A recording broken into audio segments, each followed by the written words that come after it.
Yuvala, gracias por seguir estos contenidos, pero te agradezco si le das suscribirte y a la manito, y si además quiere comentar, mucho mejor.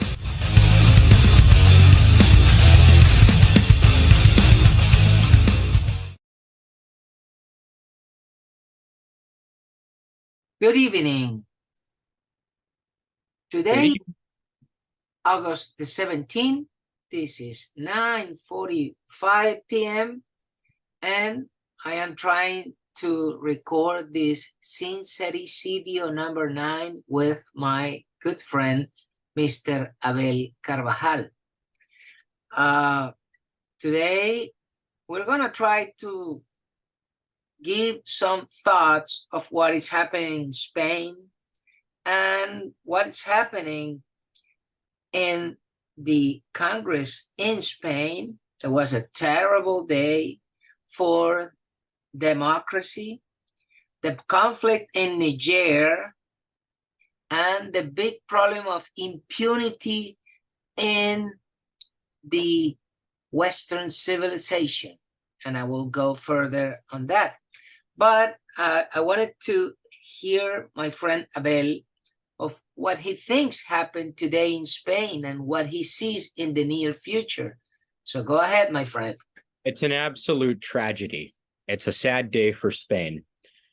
You know, in Spain, when the left wins, when the right wins, and it's clear who's won and who's governing, and the party that wins does not represent a threat to the continued existence of Spanish democracy, that's a win. The people win at the end of the day. Parties may lose, parties may enter government, but when a party loses the election, loses it by multiple seats, by 16 in a parliament of 350, when that party loses power and enters government only because separatists voted for them, that is an incredibly sad day for any country. That the government of Spain is propped up by a political party that is focused on separating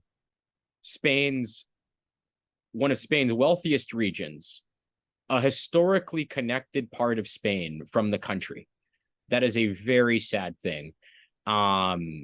And I don't know how they're going to be able to govern, because Junts per Catalunya is a right-wing party. They're conservative. They don't just merge with La Esquerra Republicana, which is the other separatist party, because they're right-wing. And yet this is the party that has now entered government in Spain, and it's an absolute tragedy. So let's give some context to the people who might like to see this content. First thing, today it was solved the govern of the table of Congress, la mesa del Congreso. That's basically the directive that runs the representatives chamber in the Spanish Congress. They have two chambers. They have the Senate and the Congress, but the government is in the Congress, not in the Senate. Right. In the Senate, the PP, the center-right party, you might call Partido Popular, they have a huge supermajority. But in Congress, today, it was the day to have the ruling. So what happened? First, it seems like Mr. Feijóo, even though he's a conservative right guy, he's betting on destroying the kingdom of Spain as the government the way it is today and the constitution.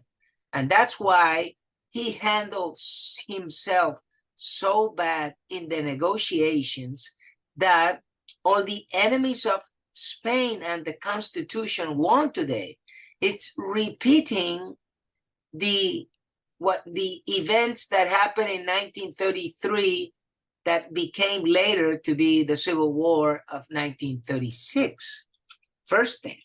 The second thing is that the right wings from the Basque country and the right wing from the Catalonians, they voted with the socialists.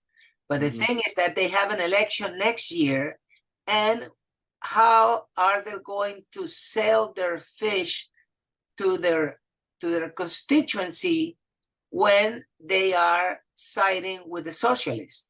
But that was to prove the table of the Congress. But the worst thing is that the number 3 party, that is Vox, and is the one who gave him the hand and everything for free to the PP, to Feijóo, they didn't want to give any spot, and they allowed the communists from Sumar to have a spot at the table, but not Vox, his normal and his most trusted ally.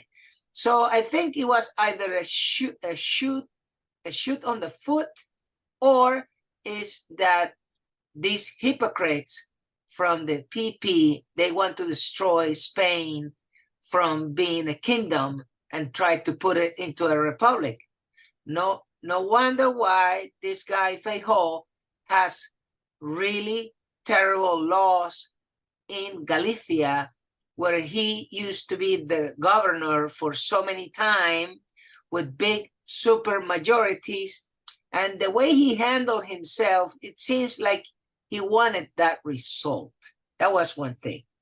The other one is to come to the swearing of the president of the government, because now this clown that didn't went with his regular associate, that is Vox voted against Cuca Gamarra, who was his candidate for Congress, because he didn't give them another chance. He forced Vox's hand on the game, and that's why they voted against Cuca. But that's not the real problem. The problem is that when it comes to come up with a government, is the king going to give a chance to Feijóo to form a government? Second, are the Basques going to vote with Feijóo to form a government and have the Congress against him? And is Puigdemont, the Catalonian guy, going to give the votes to Feijóo so they have a spot in the Congress, but they're not going to let him come up with a government? And the last one, when it comes to the budgets, the PP has enough power in the Senate to throw back the budgets. So it means that they're going to have to call elections again. So it's really scrambled eggs with bacon, potatoes, and red peppers and onions and a lot of chili. I don't get what happened there. Go ahead. A Spanish omelet.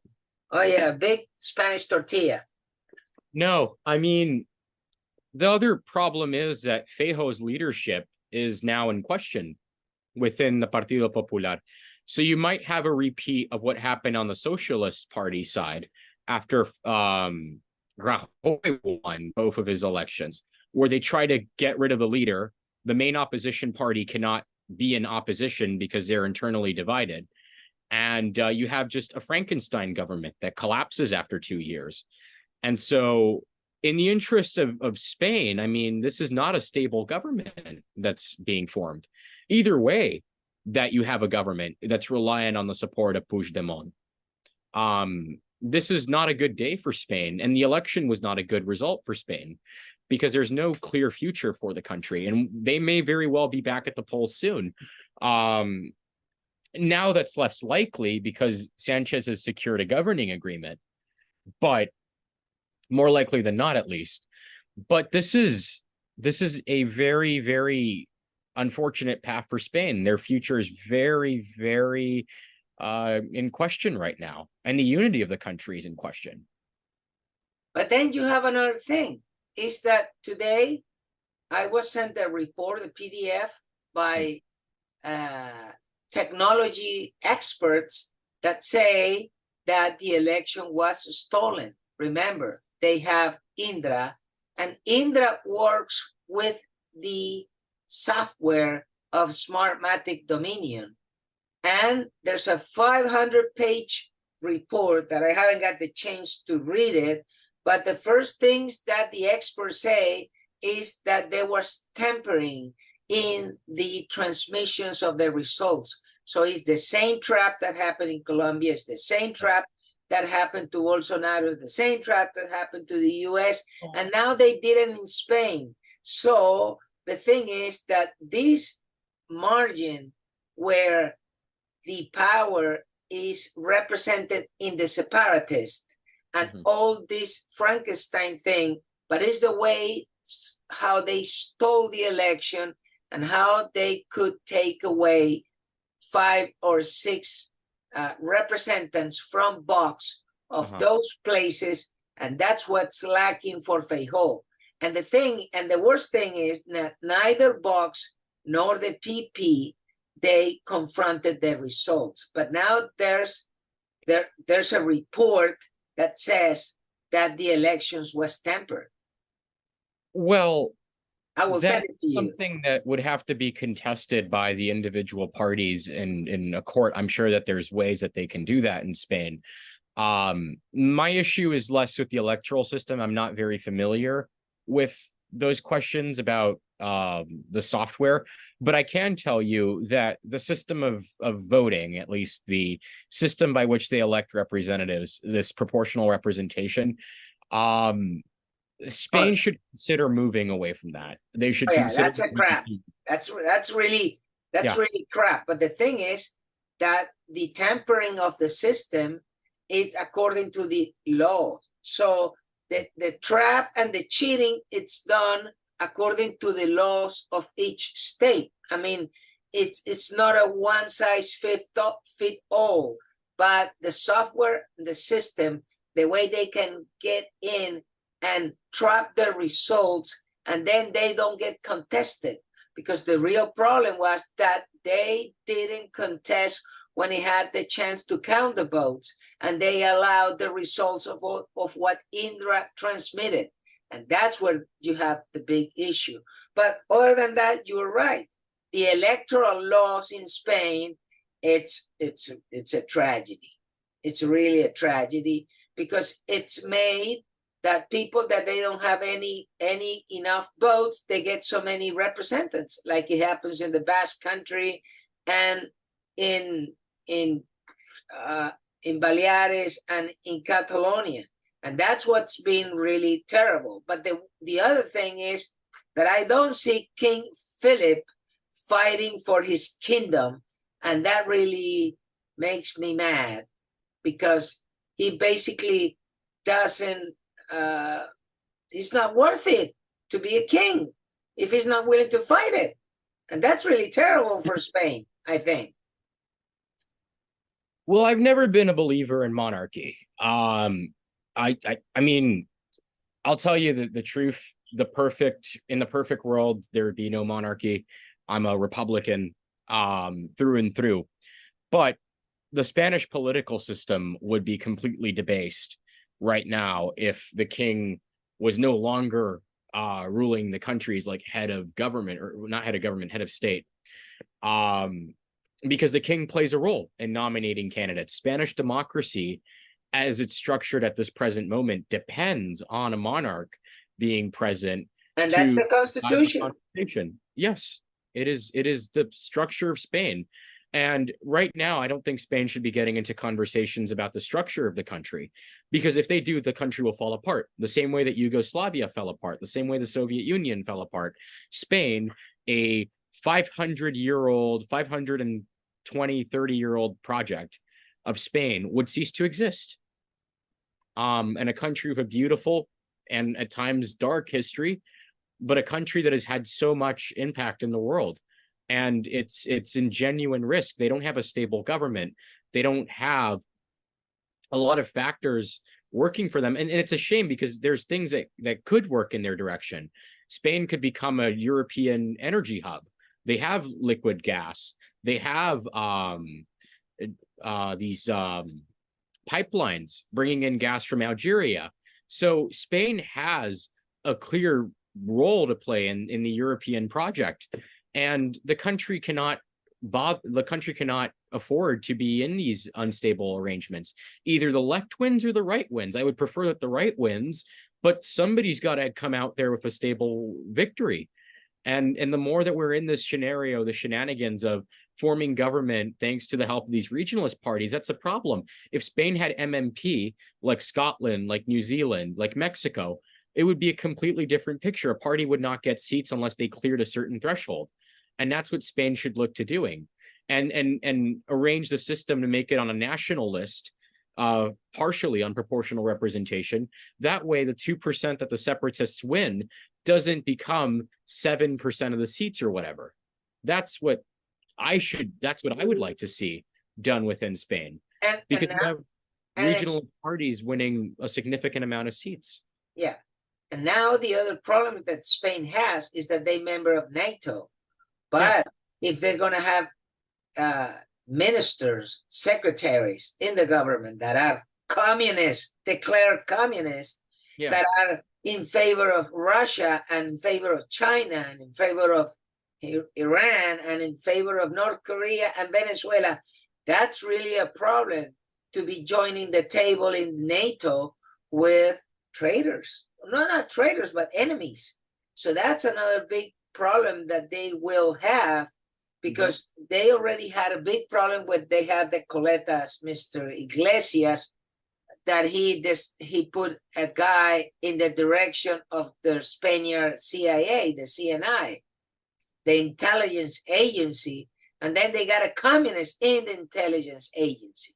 So it looks very terrible, but the kicker of all that is impunity. And that's the real problem. The problem with Western civilization is impunity. People are not respecting the rule of law. That's what happens in Spain. The way this guy Sanchez can do all this is because impunity. They changed the laws in the National Tribunal, and they took away the punishments for sedition. They took away the punishment for embezzlement. Now let's start with the basics for a second.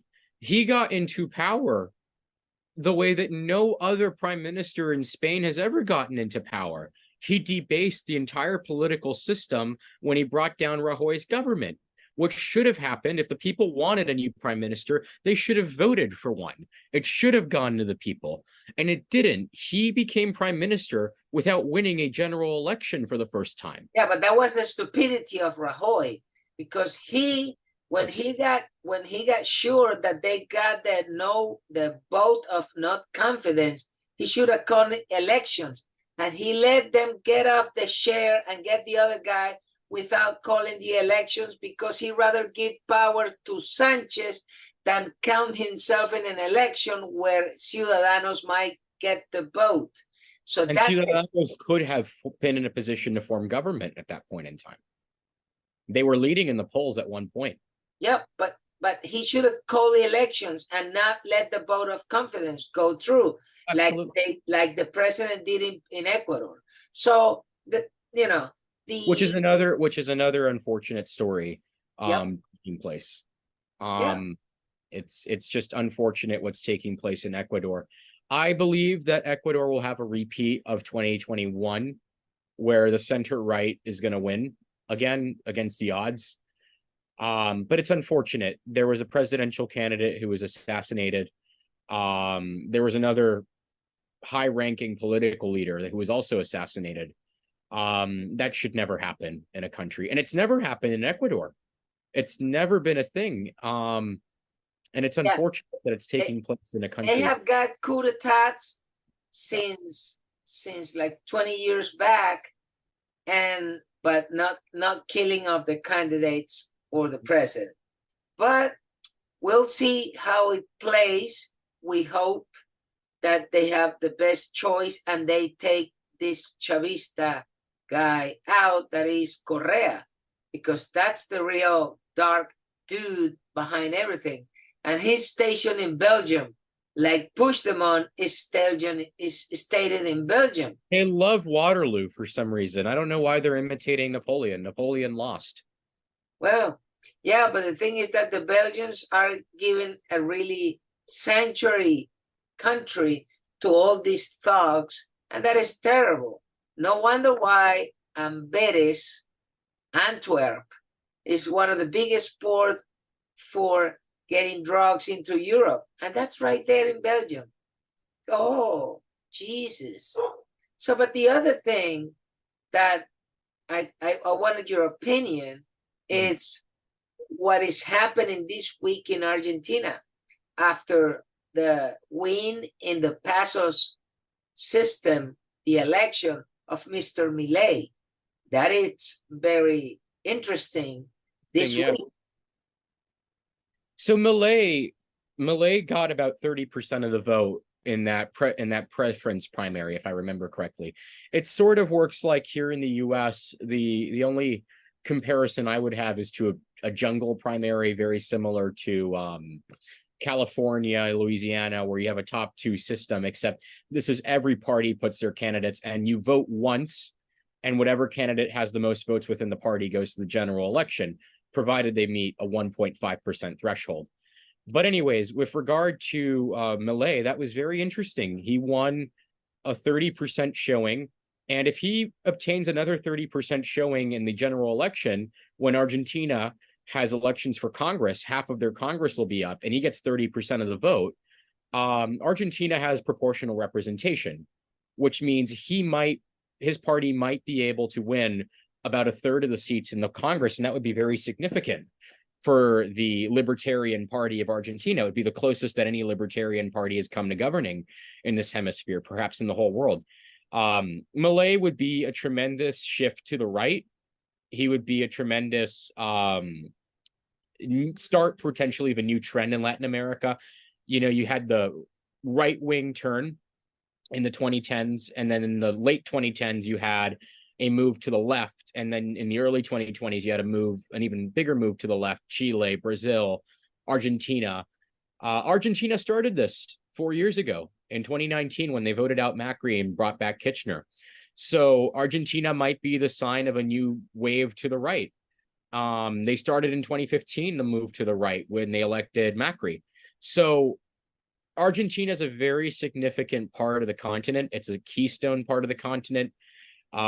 We've seen in Chile, the right has won elections. It looks like in Ecuador, the right can win elections. It's very, very possible that Milei walks out being president. And if he doesn't, he will preside over a large contingent of members of Congress. And that's very significant. And it's also worth noting that the candidate who placed second in this showing was Bullrich, who is this more right-leaning candidate kind of from Macri's party. So the left in Argentina has sort of fallen off. And that is a big sign of things to come potentially. Before you know it, the entire continent might be shifting to the right. I saw polls in Mexico that have a election between Morena, which is the current ruling party, and a coalition of the PRI, the PAN, and the PRD, the traditional establishment parties. It was very close.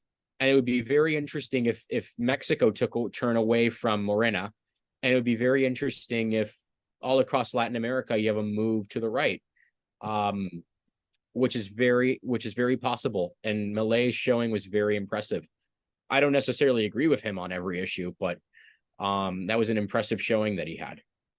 Well, the interesting thing is the population in Western civilization is turning to conservatives. Right. That's for real. There are two problems. The leadership in those conservative movements not necessarily are in the pace of their people. And that's one really big problem, like it's happening in Spain. In Spain, the conservatives won, but Feijóo, it wasn't worth it of the Spanish people. That's why he's not ruling now, because he's a pussy. But that's one thing. And what happened in Argentina is that Milei is showing the teeth, and say, I want to be worth it of the trust of the Argentinian people, and I am willing to fight for you, and I will give my life on this, and will try to do the best. And that's why people feel that he has the correct speech and he's telling the truth, that the problem is the economy, stupid. But other than that, you see that the people are conservative. The problem is that they're not fighting the trap of the electoral system, and that's where they get cooked. Because 4 years ago, Macri didn't pay attention to the PASOs, that was the primary, and that's where they sucked the votes with Smartmatic. And when the time came for the election, they already had turnout, and they turned the polls and the results, and then Macri couldn't catch up. And that's why they cook him in his own sauce. The same thing happened in Brazil, in Colombia, in Spain. And that's how, and that thing, people are not giving the right weight to the electoral system, and that's where they get trapped. And what we see is that now in the US, next week, the debates will start. That will be a real good challenge for the Republicans, even though I think Mr. Trump is not going, and I think he shouldn't go there. No, he shouldn't. Because it will be a shooting gallery against him, 10 or 15 candidates against him. But we'll see a new person on the show, that is Mr. Vivek Ramaswamy. Yes. The guy is really kicking butt, I think. So I'm looking for there's a political cartoon that I saw this morning. I'm going to see if I can upload it, show it on the screen here. So let me just give me 1 second. So today, Tucker Carlson had an interview with Vivek for 15 minutes. Okay. Look at this, Gocho. So we've got Chris Christie, New Hampshire. He's a big dude. Yeah. And DeSantis's poll numbers are getting eaten by Christie. You know why this is happening, right? Because there was actually a poll that had Chris Christie ahead of Ron DeSantis in the state of New Hampshire.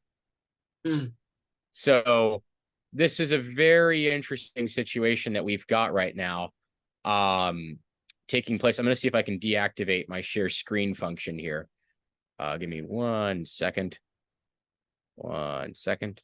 Uh-oh. Stop screen. There it is. So sorry, I'm not as technologically inclined as a 20-year-old should be. No worries. You do quite a lot better than I do. Thank you. But you've got DeSantis is cratering completely. And so there was actually a leaked memo within the DeSantis campaign which showed that his strategy was to go after Ramaswamy. That means that he's scared of Ramaswamy. And what they're not talking about with right now is that the conclusion is very clear. Donald Trump will be the nominee of the Republican Party. Whether you like that, whether you don't like that, he is going to win the primary. You don't lead by 40 points 3-4 months out of the primary starting, more like 5 or 6, but you don't lead 5 months out of an election by 40 points and lose it. So it would be very difficult, whether that's for better or for worse. The Republicans are more than likely going to renominate Trump. I think that he's the most electable candidate, quite frankly. All the other candidates do not come as close to beating Biden as he does. So we look at Trump, and he'll be the nominee. And whether he wins or loses, this is it in 24. If he wins, he continues, serves a 4-year term, and that's it. He's done. If he loses, I don't think he comes back at 81 years old and runs again. And I think the country and the party would be tired of 12 years of him being around. So you have Trump, that's a foregone conclusion. What they're not talking about is 2028, which is a wide open primary for the Republican Party. And it will be for the Democrats as well. So that will be a wide open year for both parties. Anything could happen. And the battle that's being fought right now is over 28 because Ramaswamy is going to be around, DeSantis is going to be around, Christie is going to be around, and then you're going to see some of the faces that we didn't see jump into the race this year. Pompeo, J.D. Vance, Josh Hawley, Tom Cotton, Kelly Ayotte will come back as governor of New Hampshire, according to some polls. Katie Britt, a lot of young, inspiring, principled conservatives. Glenn Youngkin from Virginia. Glenn Youngkin, another excellent candidate. So we're going to have a very talented crop in 2028. And Ron DeSantis might be thinking about 2028 because he's not going to win the primary this cycle. He'll have 2 more years in Florida. He can govern here for a little bit more, get some more laws passed, maybe try to rehabilitate himself after this session that he's had. And maybe he takes a national spotlight again. Maybe he can bet on himself that way. But the race for 2028 has started, and he's going to try to soil Vivek Ramaswamy, who's another young candidate who could be a very significant presence. If Trump was not in this race, I think Ramaswamy would be leading it right now. And that's a very genuine possibility that Vivek Ramaswamy would be the front runner in this race had Donald Trump not run. No, and especially when you have that many of the candidates are part of the swamp. So the only guy like Trump who is outside of the box is Ramaswamy, and the guy's telling so many truth to the head that it's another Sincericidio the way he's doing it. And the other thing is that the guy is not afraid to go to, any fire pit where they have all these killers and sharpshooters, and the guy doesn't care, and he goes everywhere and they shut their mouth.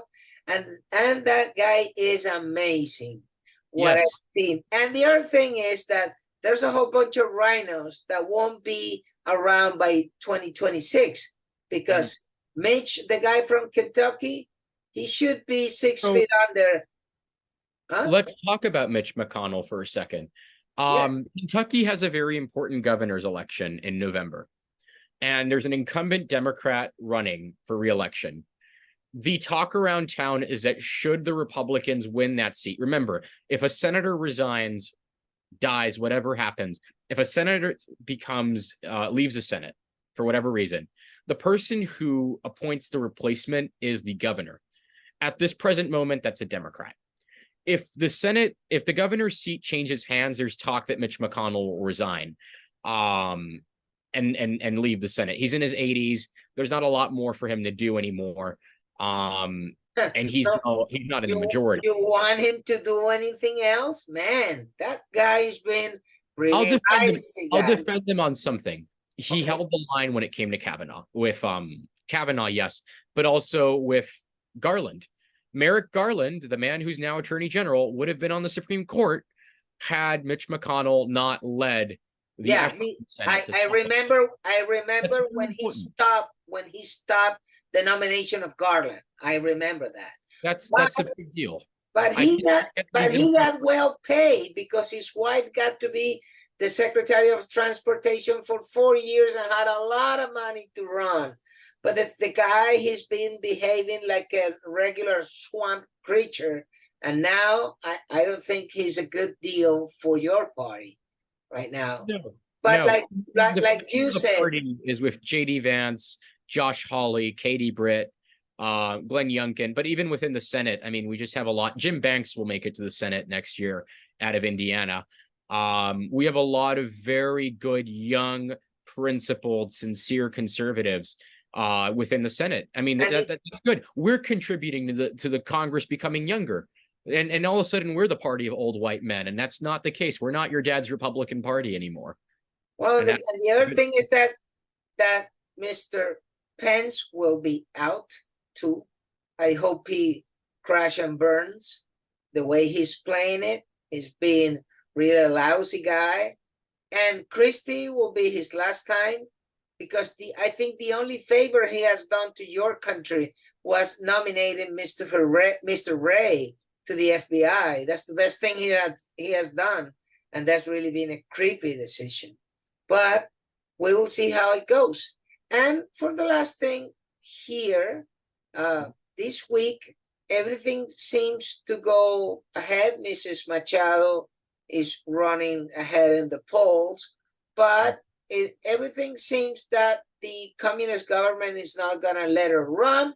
So we just hope she gets the nomination to be the candidate and leaves our country and goes out to do lobbying, because we need somebody to lobby, in favor of our country, and not all these whole bunch of traitors that they've been in the same bed with the communist government. And that's really one of the problems we have down here. Yes. So we've talked North America, we've talked South America, we've talked Europe. Let's talk Africa right now. There's a big deal taking place in Nigeria, out in West Africa. Nigeria is about to lead an armed coalition into Niger over the coup that took place. Yeah, they're not doing it now because of the rain. And wow. They're not doing the thing they're not doing it now is because the rains make that a whole mud, and they cannot go forward. And that's why they haven't invaded. But they think that by September, if they don't fix the negotiation, they're going to get in Niger, because they cannot allow that. And that's one of the main bases of the U.S. for special forces to fight Boko Haram. So that's not an easy cookie now. No, and I would imagine that the presence of the Wagner Group, an organization that is meant to discredit and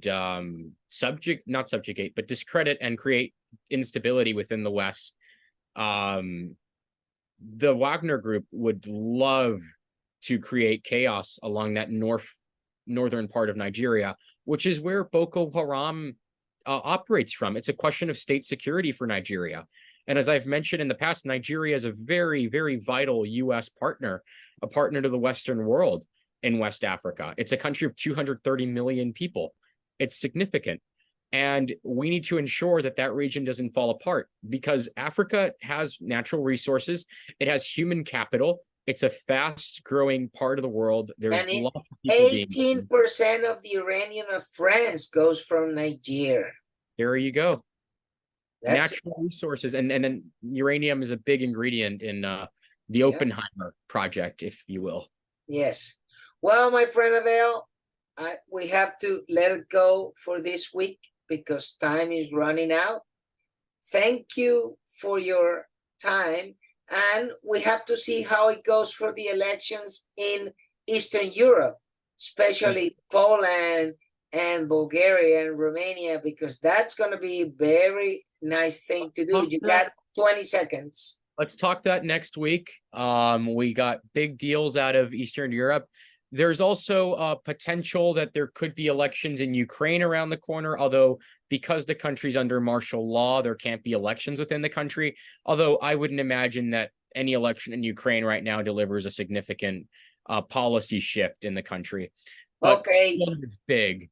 Romania is big. Bulgaria is big. That is the big front of the Mij. We have to go. This is going to turn off. See you around, my friend. Take care, friends. Bye-bye.